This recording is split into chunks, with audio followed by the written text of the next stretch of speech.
ಈ ಪುಸ್ತಕ ತುಂಬ ವಿಭಿನ್ನವಾಗಿದೆ. ಮಾರ್ಕ್ಸ್ವಾದ ಮತ್ತು ಭಗವದ್ಗೀತೆಯನ್ನು ಇದು ಕಂಪೇರ್ ಮಾಡ್ಕೊಂಡು ಹೋಗುತ್ತೆ. ಇಲ್ಲಿ ಆ್ಯಕ್ಚುಲಿ ಮಾರ್ಕ್ಸ್ವಾದ ಮತ್ತು ಭಗವದ್ಗೀತೆ ಅನ್ನೋ ಈ ಪುಸ್ತಕ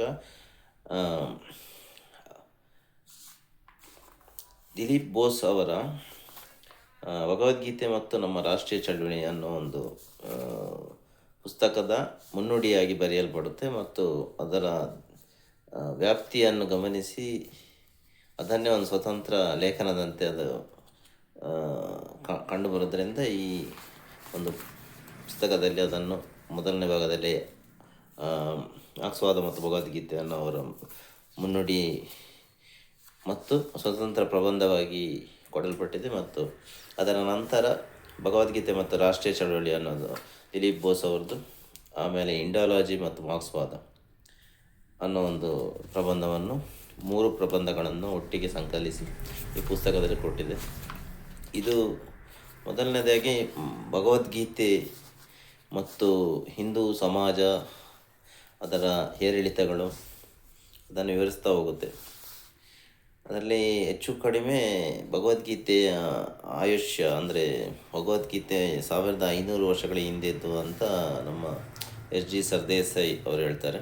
1500 ವರ್ಷಗಳ ಹಿಂದೆ ಅಂದರೆ ಇದು ಸೃಷ್ಟಿಯಾಗಿದ್ದೆ 1500 ವರ್ಷಗಳ ಹಿಂದೆ ಅಂತ. ಅಂದರೆ ಹೆಚ್ಚು ಕಡಿಮೆ ನಡೆದ 1500 ವರ್ಷಗಳ ಹಿಂದೆ ಹಿಂದೂಗಳ ಸಾಮಾಜಿಕ, ಧಾರ್ಮಿಕ ಮತ್ತು ನೈತಿಕ ಜೀವನದಲ್ಲಿ ಭಗವದ್ಗೀತೆಯು ಒಂದು ಪ್ರಮುಖ ಪಾತ್ರ ವಹಿಸಿದೆ ಅಂತ ಹೇಳ್ತಾನೆ.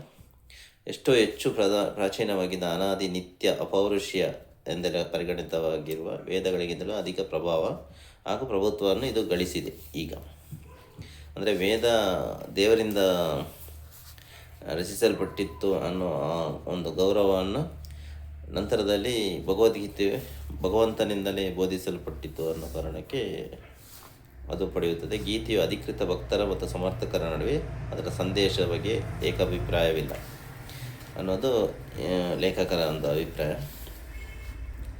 ಗೀತೆ ಬಗ್ಗೆ ಹಲವಾರು ವಿರೋಧಾಭಾಸಗಳಿವೆ, ಅನೇಕ ರೀತಿಯ ಟೀಕೆಗಳು ಇವೆ ಮತ್ತು ಸಮರ್ಥನೆಗಳು ಸಿಗುತ್ತವೆ.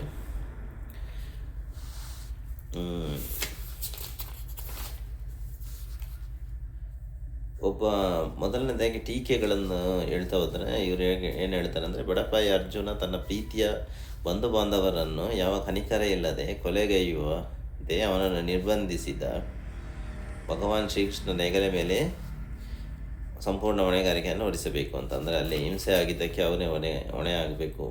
ಅಂತಿಮ ಸತ್ಯವಾದ ಪರಬ್ರಹ್ಮವು ನಿರ್ಗುಣವು ನಿರಾಕಾರವಾದದ್ದರಿಂದ ಒಂದೆಡೆ ಎತ್ತಿ ಹೇಳಿ, ಇನ್ನೊಂದೆಡೆ ರಕ್ತ ಮಾಂಸಗಳಿಂದ ಕೂಡಿದ ಒಬ್ಬ ಮನುಷ್ಯನಾದ ಅದು ಒಬ್ಬ ಸಾರಥಿಯಾದ ತಾನೇ